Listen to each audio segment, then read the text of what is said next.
اعوذ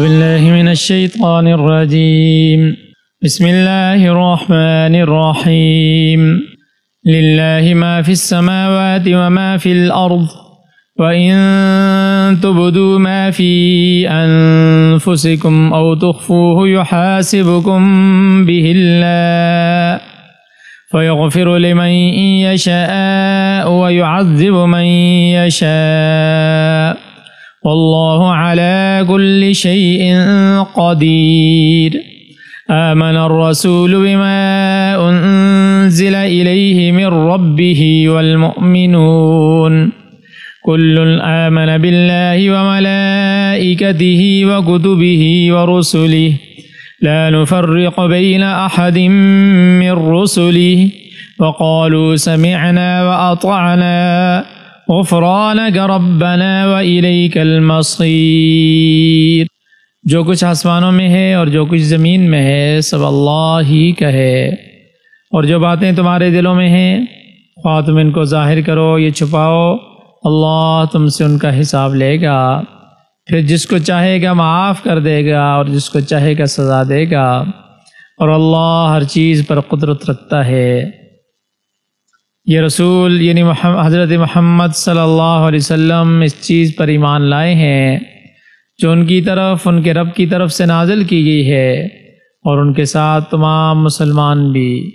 یہ سب اللہ پر، اس کے فرشتوں پر، اس کی کتابوں پر اور اس کے رسولوں پر ایمان لائے ہیں۔ وہ کہتے ہیں کہ ہم اس کے رسولوں کے درمیان کوئی تفریق نہیں کرتے کہ کسی پر ایمان لائیں کسی پر نہ لائیں، اور وہ یہ کہتے ہیں کہ ہم نے اللہ اور رسول کے احکام کو توجہ سے سن لیا ہے اور ہم خوشی سے ان کی تعمیل کرتے ہیں۔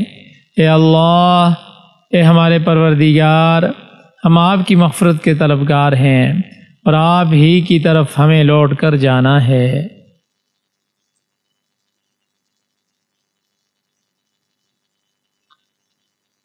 سورہ بقرہ کا یہ آخری رکوع ہے، 40واں رکوع ہے اور آخری رکوع ہے۔ اس رکوع میں قرآن پاک کو نازل کرنے والے اس کائنات کے رب اللہ جل جلالہ کی حاکمیت اعلیٰ کا بیان ہے، اور اس کے علاوہ اس کی قدرت اور تصرف کا بیان ہے کہ اقتدار اعلیٰ بھی اسی کے پاس ہے، اور ہر چیز کے تصرف پر بھی اسی کا حق ہے۔ وہ جس طرح چاہے اپنی پیدا کردہ اشیاء کو تصرف میں لائے۔ تو اللہ تبارک و تعالی نے فرمایا کہ للہ ما فی السماوات و ما فی الارض، جو کچھ آسمانوں اور زمین میں ہے سب اللہ ہی کے لیے ہے، یعنی کائنات کا ذرہ ذرہ اللہ تعالی ہی کے لیے خاص ہے۔ اور مفسرین فرماتے ہیں کہ کسی چیز کی تخصیص کی 3 وجوہات ہو سکتی ہیں جس کی بنا پر کہا جا سکتا ہے کہ بھئی یہ فلاں چیز فلاں کے ساتھ خاص ہے۔ پہلی وجہ، کوئی شخص کسی چیز کا بنانے والا ہو، مثلا اگر کوئی شخص کوئی برتن، کوئی مشینری، کوئی موبائل، کوئی بھی چیز بناتا ہے تو اس کے حق میں وہ چیز خاص ہوتی ہے، کہا جاتا ہے کہ یہ فلاں نے بنائی ہے۔ اور خصوصیت کی دوسری وجہ جو ہوتی ہے وہ ملکیت ہوتی ہے، جس چیز کے کوئی مالک ہے اس کے ساتھ تخصیص حاصل ہوتی ہے۔ اور تیسری وجہ جو ہوتی ہے وہ تصرف کا حق ہوتا ہے، جس شخص کو کوئی چیز تصرف میں لانے کا حق ہے اس کو بھی خصوصیت حاصل ہے۔ اب اللہ تبارک و تعالی کی تمام کائنات کے ساتھ تخصیص کو دیکھا جائے، اللہ میں تینوں چیزیں پائی جاتی ہیں۔ وہ ہر چیز کو بنانے والا ہے، بدیع السماوات والارض، آسمان و زمین کو پیدا کرنے والا، کائنات کا پیدا کرنے والا، ہر چیز کا صانع بنانے والا، الذی اتقن کل شیء، لقد خلقنا الانسان فی احسن تقویم، ہر چیز کو پیدا کرنے والا وہی ہے، اور مالک حقیقی بھی وہی ہے۔ لہو ما فی السماوات والارض، کائنات کی تمام چیزیں اس کی ملک ہیں۔ اس کے علاوہ انسانوں کو جو چیزوں کی ملکیت ہوتی ہے، یہ فلاں زمین کا فلاں مالک، فلاں مکان کا فلاں مالک، فلاں گاڑی کا فلاں پیسے، فلاں چیز کا فلاں مالک، یہ حقیقی ملکیت ہے، یہ عارضی ہے، اور اللہ کے حکم سے۔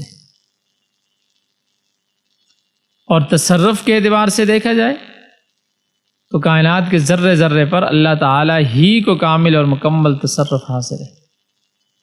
کسی دوسرے کو تصرف کی اجازت ہے تو وہ خاص وقت تک کے لیے اور عارضی ہے، اور اللہ تعالیٰ کی قدرت ہی سے ہے، اور اللہ تبارک و تعالیٰ کے سوا کسی کو ذاتی تصرف حاصل نہیں ہے۔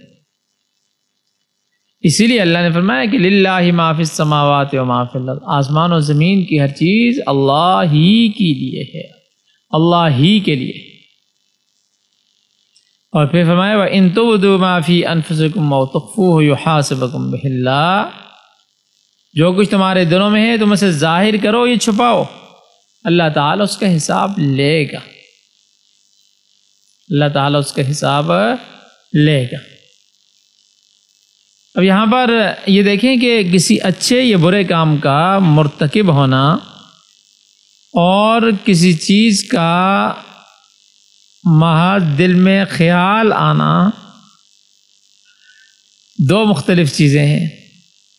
کسی غلط کام کے کرنے سے محاسبے کا محاسبہ تو یہ بات تو ذہن میں آتی ہے، مگر صرف دل میں کسی خیال کے آ جانے سے محاسبہ کیسے ہوگا؟ حالانکہ یہ تو غیر اختیاری چیز ہے، یہ تو کسی کے اختیار میں نہیں ہے۔ تو اس وجہ سے مفسرین فرماتے ہیں کہ انسان کے دل میں، نفس میں جو چیزیں آتی ہیں وہ اس کی 5 قسمیں ہیں۔ پہلی چیز ہے اعتقاد۔ انسان کے اعتقاد کیسا ہے؟ وہ توحید پر کاربند ہے، یہ شرک میں ملوث ہے، اس کے دل میں اخلاص پایا جاتا ہے، یہ نفاق ہے۔ اور پھر یہ بھی کہ اسے اللہ تعالیٰ پر پختہ یقین ہے، یہ وہ تردد اور شک کا شکار ہے۔ تو اعتقاد، عقیدے کے متعلق جو کچھ بھی اس کے دل میں پایا جاتا ہے اس کا محاسبہ ہوگا۔ اور دوسری چیز جس پر محاسبے کا دار و مدار ہے وہ محبت یا نفرت کا جذبہ ہے۔ حدیث شریف میں آتا ہے کہ افضل الاعمال الحب فی اللہ والبغض فی اللہ، محض اللہ تعالیٰ کی خاطر محبت یہ نفرت ہونا اچھے اعمال میں سے۔ ایسا شخص اللہ کے ہاں جزا کا حقدار ہے، اور جس کے دل میں جذبہ محبت اور نفرت اپنی ذاتی اغراض یا اللہ کے غیر کے لیے ہے تو وہ سزا کا حقدار ہوگا۔ اور فرمایا کہ تیسری چیز جو ہے وہ نیت اور عزم ہے۔ کسی کام کو کرنے یا نہ کرنے سے متعلق اچھی یا بری نیت یہ بھی قابل محاسبہ ہے۔ اگر کوئی شخص اچھائی کا کام کرنے کی محض دل سے نیت کرتا ہے اور ابھی اس پر عمل درآمد شروع نہیں کیا تو اس کو نیکی حاصل ہو جاتی ہے، اور جب نیک عمل کر گزرتا ہے تو 10 نیکیوں کا حقدار ہو جاتا ہے۔ تو جہاں تک بری نیت کا تعلق ہے تو صرف نیت پر مواخذہ نہیں ہوگا، البتہ جب اس نیت یا ارادے کے مطابق عمل کرے گا اس کے اعمال نامے میں صرف ایک ہی برائی لکھی جائے گی اور وہ قابل محاسبہ ہوگی۔ اب نفس انسانی میں غیر اختیاری طور پر آنے والی چوتھی چیز جو ہے وہ اخلاق ہے، اور وہ کیا ہے؟ اس میں تقوی، زہد، حرص، لالچ، یہ ساری چیزیں آ جاتی ہیں کہ کسی انسان کے اندر جس قدر تقوی اور زہد ہوگا اسی قدر اس کے درجات بلند ہوں گے، اس کا ہر عمل اس کے تقوی اور زہد کے ساتھ پرکھا جائے گا۔ اور اگر کوئی شخص لالچ یا حرص اور اس طرح جو بری اوصاف ہیں وہ اس کے اندر ہوں گی تو پھر اس کے مطابق اس کا فیصلہ ہوگا۔ پانچویں چیز جس پر انسانی محاسبے کا انحصار ہے اس کو کہا جاتا ہے خطرات۔ کیا مطلب؟ یعنی بعض چیزیں ایسی ہوتی ہیں دل میں کھٹکتی ہیں، خیالات جس کو ہم کہتے ہیں۔ پھر ان خیالات کی کئی قسمیں ہیں، جن میں سے بعض جو ہیں وہ مواخذہ جن پر ہوگا اور بعض پر کوئی گرفت نہیں ہے۔ مثلا خیال بعض دفعہ اس طرح ہوتا ہے کہ انسان کے دل میں خیال پیدا ہوتا ہے کہ فلاں غلط کام کرنا چاہیے، مگر فوراً یہ خیال خود بہت چلا گیا، آیا خیال کہ یہ غلط کام کر لیا جائے، لیکن پھر یہ خیال خود ہی چلا گیا، تو ایسے خیال پر کوئی مواخذہ نہیں، اور اسے ویسے حاجس کہتے ہیں۔ اور دوسری قسم کا خیال وہ ہوتا ہے کہ انسان کے دل و دماغ پر آتا ہے، وارد ہوتا ہے اور کچھ دیر قائم رہتا ہے اور پھر ختم ہو جاتا ہے، اسے خاطر کہتے ہیں، اس پر بھی کوئی مواخذہ نہیں۔ اور تیسری قسم کا خیال ایسا ہے کہ جب یہ آتا ہے تو اس سے انسان لطف اندوز بھی ہوتا ہے، اور اللہ تبارک و تعالی نے اس امت پر یہ رحمت اور مہربانی کی کہ ایسے خیال کا بھی کوئی محاسبہ نہیں ہے۔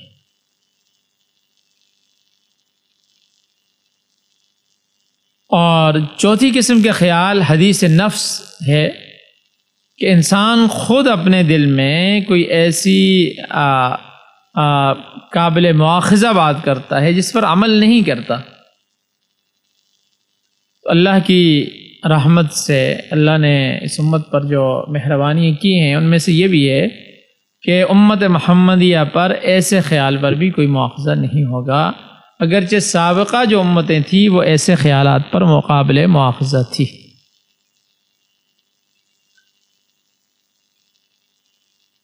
اور اسی وجہ سے حضرت عیسیٰ علیہ السلام کے قول مشہور ہے کہ ایسے خیالات سے بچا کرو، کیونکہ جس گھر میں دھواں اٹھتا ہے وہ اگرچہ جلاتا تو نہیں مگر گھر کو سیاہ ضرور کر دیتا ہے۔ اس قسم کے خیالات انسان پر ضرور اثر انداز ہوتے ہیں، اور ان خطرات کی جو پانچویں قسم ہے وہ ہے عزم اور ارادہ، جس کے ذریعے انسان برائی پر عمل درآمد میں پختہ ہو جاتا ہے۔ ایسے خیالات کا دل میں آنا یہ قابل مواخذہ ہے۔ جب یہ آیت نازل ہوئی کہ تم اپنے دل کی بات ظاہر کرو یا چھپاؤ، یحاسبکم بہ اللہ تم سے حساب لے گا، تو صحابہ کرام پریشان ہو گئے اور حضور علیہ السلام سے عرض کیا، حضور ہم نماز، روزہ، صدقہ، جہاد وغیرہ کی تکالیف برداشت کر سکتے ہیں، مگر اب ایک ایسی چیز کا حکم آیا ہے جو ہمارے بس میں نہیں ہے۔ ظاہر سی بات ہے، دل میں خیالات کا آنا ایک ایسی چیز ہے جو انسان کے بس میں ہی نہیں ہے۔ اگر اس پر محاسبہ شروع ہو گیا تو ہمارے لیے تو پھر بچنے کی کوئی جگہ ہی نہیں ہے۔ تو حضور علیہ السلام نے فرمایا کہ تم اس طرح کے لوگ نہ بنو جس طرح موسیٰ علیہ السلام کی قوم تھی، جنہوں نے کہا تھا سمعنا وعصینا، یعنی ہم نے احکام کو سن لیا مگر ان پر عمل نہیں ہو سکتا۔ بلکہ فرمایا کہ تمہارا کام یہ ہے کہ اللہ مالک الملک کی طرف سے جو بھی حکم آئے اس کے سامنے اپنے سر کو خم کر دو، اپنے سر کو جھکا دو، اپنے آپ کو جھکا دو، اور اس کے لیے جذبہ اطاعت کا اظہار کرو اور اللہ تعالیٰ سے بخشش کی دعا مانگو۔ جیسے آگے آ رہا ہے کہ صحابہ کرام ہر حکم کی تصدیق اسی طرح کیا کرتے تھے، سمعنا واطعنا غفرانک ربنا، اے ہمارے رب ہم نے تیرا حکم سن لیا اور اس کی اطاعت کی، تو ہمیں معاف فرما دے۔ چنانچہ حضور علیہ السلام نے صحابہ کے سوال کے جواب میں فرمایا کہ اللہ تعالیٰ میری امت کے دلوں میں آنے والے وسوسوں پر مواخذہ نہیں فرمائیں گے، بلکہ گرفت ان کی ہے جو دل سے نکل کر زبان پر آ جائیں یا ان پر عمل درآمد ہو جائے گا۔ جب تک عمل نہیں ہوگا ایسے خیالات پر مواخذہ نہیں ہوگا۔ اور پھر فرمایا محاسبے کے اس قانون کے باوجود فیغفر لمن یشاء، اللہ تعالیٰ جسے چاہے معاف کر دے۔ جس شخص میں بخشش حاصل کرنے کی صلاحیت موجود ہوگی اللہ تعالیٰ اسے معاف فرما دے گا، وَيُعَذِّبُ مَن يَشَاءُ، اور جو سزا کے قابل ہوگا اسے سزا میں مبتلا کر دے گا۔ اللہ تبارک و تعالی انصاف کرنے والے ہیں، وہ کسی کو ناجائز تکلیف میں نہیں ڈالتا، کیونکہ اللہ نے خود فرمایا وَمَا رَبُّكَ بِظَلَّامٍ لِّلْعَبِيدِ، اللہ تعالیٰ اپنے بندوں پر ظلم کرنے والا نہیں ہے، اس کے ہاں رائی کے ایک دانے کے برابر بھی کسی پر ظلم نہیں ہوگا۔ اور فرمایا کہ یہ سزا اور جزا، یہ ظاہر سی بات ہے یہ اللہ ہی کا کام ہے، کیونکہ واللہ علی کل شیء قدیر، اللہ تعالی ہر چیز پر قادر ہے، وہ مالک ہے، اسے حق حاصل ہے کہ وہ جس طرح چاہے تصرف کرے۔ تو بہرحال یہ آیت میں یہ بات بتائی گئی ہے کہ وہ مالک الملک ہے، وہ جو چاہے کرے، وہ جو بھی حکم دے بندوں کا فرض ہے کہ اس کی تعمیل کریں، اور ہر مشکل حکم پر اس سے آسانی کی دعا کریں اور اس کے ساتھ بخشش طلب کریں۔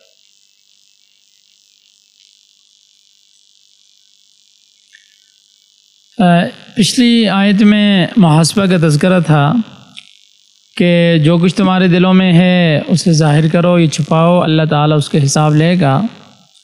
جیسے کہ میں نے ابھی یہ عرض کیا کہ جب یہ آیت نازل ہوئی تو صحابہ کرام کو سخت تشویش ہوئی کہ اگر غیر اختیاری خیالات پر بھی انسان کی گرفت ہوگی تو پھر تو نجات بڑی مشکل ہوگی۔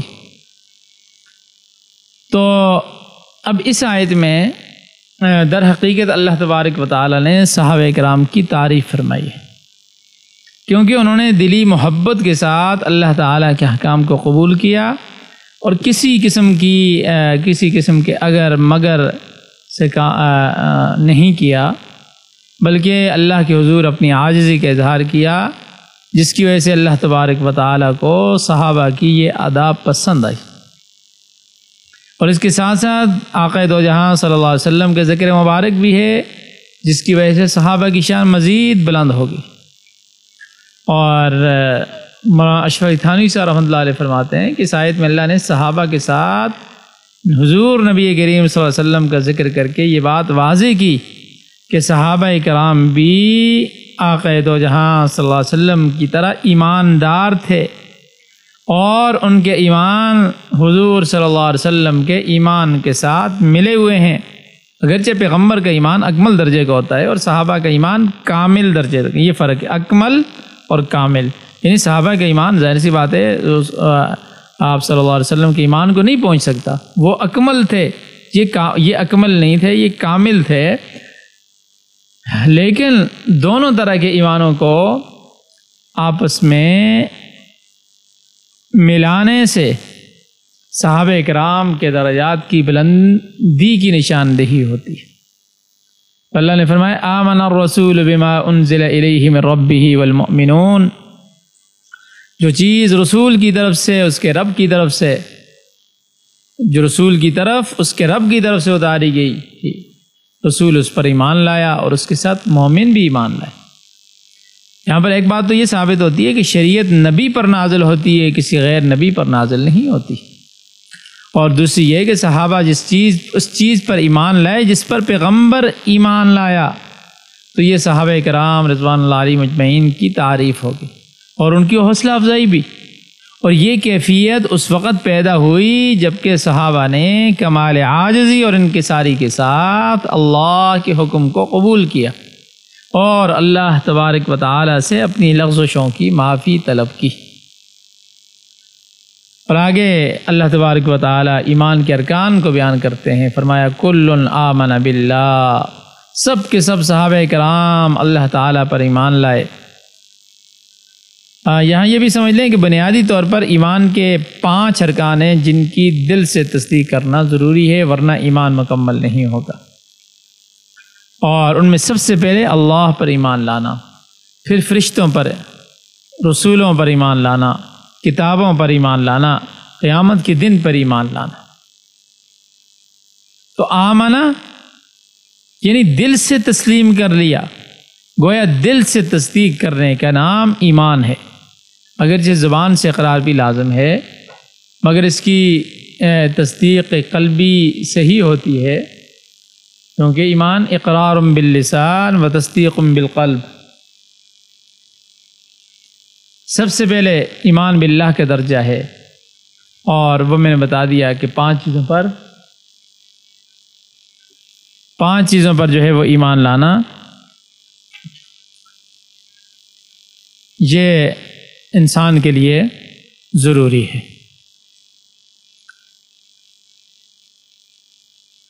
اور یہ بھی سمجھ لیں کہ جس طرح اللہ کی ذات پر ایمان لانا ضروری ہے، اسی طرح اس کی صفات پر ایمان لانا بھی لازمی ہے۔ اس کے بغیر ایمان مکمل نہیں ہوتا۔ مگر کوئی شخص اللہ تعالیٰ کی ہستی کو تو مانتا ہے، اللہ کو مانتا ہے، مگر توحید کو نہیں مانتا، تو وہ ایمان والا نہیں ہے۔ یہ ایک کی بجائے 2 یا 3 معبودوں کو مانتا ہے، الہ کو مانتا ہے، جیسے مجوسی ہیں، عیسائی وغیرہ، تو بھی مشرک اور کافر ہو گیا۔ اگر توحید میں کوئی خرابی آئے گی تو انسان کافر ہو جائے گا۔ اس لیے جس طرح اللہ کی ذات پر ایمان لانا ضروری ہے، اسی طرح اللہ کی صفات پر بھی ایمان لانا۔ مثلا اللہ تعالیٰ کی ایک صفت تقدیر بھی ہے۔ حضرت ابو ہریرہ رضی اللہ تعالیٰ عنہ اور حضور حضرت عبداللہ بن عمر رضی اللہ تعالیٰ عنہ کی روایت میں آیا ہے کہ جب تک کوئی تقدیر پر ایمان نہیں لائے گا، اللہ کی بارگاہ میں اس کی عبادت مقبول نہیں، چاہے وہ احد پہاڑ کے برابر سونا خرچ کر دے۔ اور تقدیر کا مطلب یہ ہے کہ جو کچھ کائنات میں ہو چکا ہے، ہو رہا ہے یا آئندہ ہوگا، سب کچھ اللہ تعالیٰ کے علم، قدرت اور مشیت سے ہوتا ہے۔ والذی قدر فہدی، وہی ذات ہے جس نے تمام چیزوں کو مقدر فرمایا۔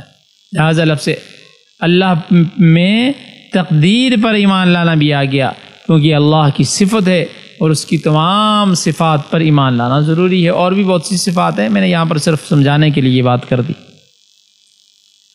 اور فرمایا رسول اور اس کے صحابہ اللہ پر ایمان لائے، وملائکتی، اور اس کے فرشتوں پر بھی ایمان لائے۔ فرشتوں پر ایمان لانا ایمان کا رکن ہے۔ سب سے پہلے فرشتوں کے وجود پر ایمان لانا ہوگا۔ پھر فرشتوں کی بہت سی قسمیں، جیسے ملائ اعلیٰ اور ملائ سافل، عرش کے گرد گھومنے والے فرشتے، علیین میں رہنے والے، آسمانوں پر مقیم، یعنی پھر مختلف جو ہے وہ فرشتے ہیں، لیکن بہرحال یعنی فرشتوں پر ایمان لانا یہ ضروری ہے۔ اور پھر وہ کتب ہی، یعنی حضور اکرم صلی اللہ علیہ وسلم، نور مجسم، نبی مکرم اور صحابہ کرام اللہ تعالیٰ کی کتابوں پر بھی ایمان لائے ہیں۔ کتب ہی، کتب جمع کہ تمام آسمانی کتابوں پر ایمان لانا، اجمالاً اور تفصیلاً قرآن پاک پر ایمان لانا یہ ضروری ہے۔ قرآن پاک کا ہر حکم صحیح، برحق اور اس پر عمل کرنا ضروری ہے۔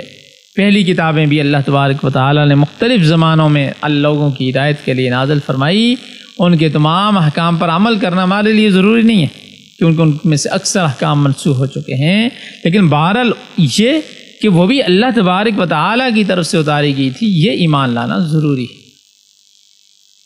اب اس میں ایک بات یہ بھی ہے کہ اللہ نے کل کتنی کتابیں نازل فرمائی، اس کے بارے میں قرآن پاک کی کسی آیت یا کسی صحیح روایت میں کوئی تصریح نہیں ملتی۔ ہاں، مختلف بزرگوں کی جو روایات ہیں ان سے معلوم ہوتا ہے کہ 4 بڑی کتابیں، یعنی زبور، تورات، انجیل اور قرآن پاک، اور اس کے علاوہ کچھ چھوٹی کتابیں، یہ صحیفے تھے۔ اور امام شافعی رحمۃ اللہ علیہ کی روایت کے مطابق 104 کتابیں اور صحیفے اللہ نے نازل فرمائی۔ اور پھر ہر نبی کے لیے کتاب کا ہونا ضروری نہیں ہے۔ بہت سے انبیاء اپنے سے قبل آنے والی کتاب ہی کی پیروی کا درس دیتے رہے۔ مثلا تورات کے بعد جتنے بھی نبی آئے وہ تورات ہی کی تبلیغ کرتے تھے، اللہ کی جانب سے ان پر وحی آتی تھی، مگر قانون تورات ہی کا چلتا تھا۔ حضرت ابراہیم علیہ السلام کے صحیفوں کا ذکر آتا ہے، اسی طرح حضرت یونس علیہ السلام اور دیگر بعض انبیاء کے صحیفوں کا ذکر آتا ہے۔ صحف ابراہیم و موسیٰ قرآن میں اللہ نے بیان کیا۔ تو بہرحال اور پھر آگے فرمایا کہ وہ رسول ہی، یعنی اللہ کے تمام رسولوں پر ایمان لانا بھی ضروری ہے، اس کے بغیر ایمان مکمل نہیں ہوتا۔ اگر کوئی شخص اللہ تعالیٰ کے رسولوں میں سے کسی ایک کا بھی انکار کرے گا تو وہ کافر ہو جائے گا۔ تمام رسولوں پر ایمان لانا ضروری ہے، نصارہ کی طرح نہیں کہ وہ تمام انبیاء کو مانتے ہیں، پچھلے تمام انبیاء کو، مگر حضور خاتم النبیین صلی اللہ علیہ وسلم کو تسلیم نہیں کرتے، لہذا کافر۔ اسی وجہ سے اللہ نے فرمایا لا نفرق بین احد من رسلی، ہم اللہ کے رسولوں کے درمیان تفریق نہیں کرتے، یعنی ایسا نہیں ہے کسی رسول کو مان لیا اور کسی کا انکار کر دیا۔ یہودیوں کا یہی حال ہے، حضرت موسیٰ علیہ السلام پر ایمان مگر عیسیٰ علیہ السلام کے منکر ہیں، خاتم النبیین صلی اللہ علیہ وسلم کو نہیں مانتے، لہٰذا یہ کافر ہیں۔ جب تک ہر رسول پر ایمان نہ رکھیں چاہے اس کا نام معلوم ہے یا نہیں، اللہ تعالیٰ نے جس دور میں جس نبی کو مبعوث فرمایا وہ سب اس کے برگزیدہ بندے تھے، اپنی قوم کے ہادی اور رہنما تھے۔ ہم سب ان سب کی تصدیق کرتے ہیں۔ اللہ نے خود فرمایا وما اوتی النبیون من ربہم، جو کچھ بھی اللہ نے اپنے نبیوں کو دیا ہے وہ سب برحق ہے، ہمارا ان پر ایمان ہے، لا نفرق، کہ یہی مطلب۔ اور پھر فقالوا سمعنا، ان سب نے کہا ہم نے سن لیا، اللہ تعالیٰ نے جو کچھ نازل فرمایا وہ ہم تک پہنچ گیا، فاطعنا، اور ہم اس کی دل و جان سے فرمانبرداری کرتے ہیں، اطاعت کرتے ہیں، کسی چیز کا انکار نہیں کرتے۔ غفرانک ربنا، اے ہمارے پروردگار ہم تجھ سے بخشش کے طلبگار ہیں، ہمیں بخش دے اور ہماری کوتاہیوں کو معاف کر دیے جائے۔ غفرانک اس کا مطلب ہے ڈھانپ دینا، یا مقصد یہ ہے کہ ہماری لغزشوں کو اپنی بخشش کے پردے میں ڈھانپ لے اور ان پر کوئی باز پرس نہ کرنا۔ اور اب ایمان کے جو 5واں جز اس کے متعلق فرمایا وَإِلَيْكَ الْمَصِيرُ، اور تیری ہی طرف لوٹ کر جانا ہے۔ یعنی قیامت پر ایمان لانا بھی ضروری ہے کہ ایک وقت آئے گا جب قیامت برپا ہوگی، پھر سب کو اللہ تعالیٰ کی عدالت میں حاضر ہو کر اپنے اعمال کی جواب دہی کرنا ہوگی۔ اس کے بغیر بھی انسان کا ایمان مکمل نہیں ہوتا۔ تو گویا کہ ایمان کے 5 جز ہو گئے، توحید، رسالت، ملائکہ، ساری کتابیں اور قیامت کا دن۔ اور اللہ نے دوسری جگہ فرمایا وَبِالْآخِرَةِ هُمْ يُوقِنُونَ، وہ آخرت کے دن پر ایمان رکھتے ہیں۔ تو آخرت پر بھی ایمان رکھنا ضروری ہے۔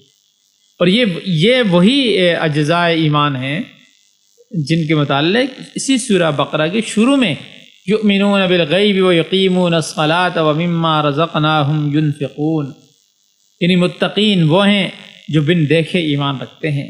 یہاں پر اسی چیز کی تشریح ہے کہ وہ کون کون سے امور ہیں جن پر ایمان لانا ضروری۔